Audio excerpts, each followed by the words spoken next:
What's up guys? Nandito na tayo sa isa sa pinakasikat at pinakamagandang spot sa buong Kyoto, ang Arashiyama Bamboo Forest. Ramdam nyo ba yung vibes? Sa bungad pa lang, parang pumasok na tayo sa ibang mundo. Ang presko, ang payapa, at syempre, ang sarap sa mata. Tara, samahan nyo akong mag-explore sa gitna ng mga higanteng kawayan na to. Let's go!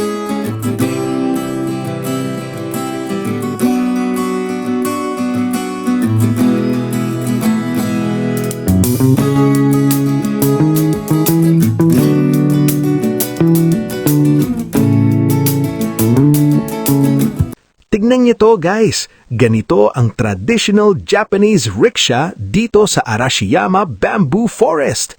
Ang bilis at ang lakas ni kuya, pero ang smooth lang ng takbo. Sobrang iconic tignan sa gitna ng mga kawayan, parang bumalik tayo sa lumang Japan. Napaka-aesthetic, di ba? Alam nyo ba na noon pa mang Heian period, paboritong bakasyonan na to ng mga Japanese imperial family? Itong Arashiyama Bamboo Grove ay simbolo ng lakas at swerte sa Japan. Mahigit 1,000 taon na ang nakakalipas, pero ang ganda nito, hindi pa rin kumukupas. Napaka-historical, di ba?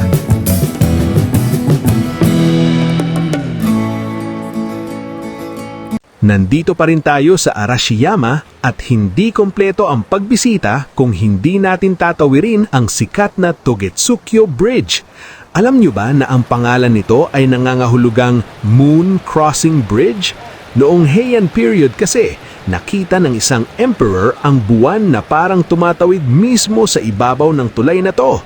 Mahigit 400 taon na ang disenyo nito. Kahit moderno na ang pundasyon sa ilalim, pinanatili pa rin ang tradisyonal na kahoy na aesthetic sa taas para swak sa ganda ng kalikasan.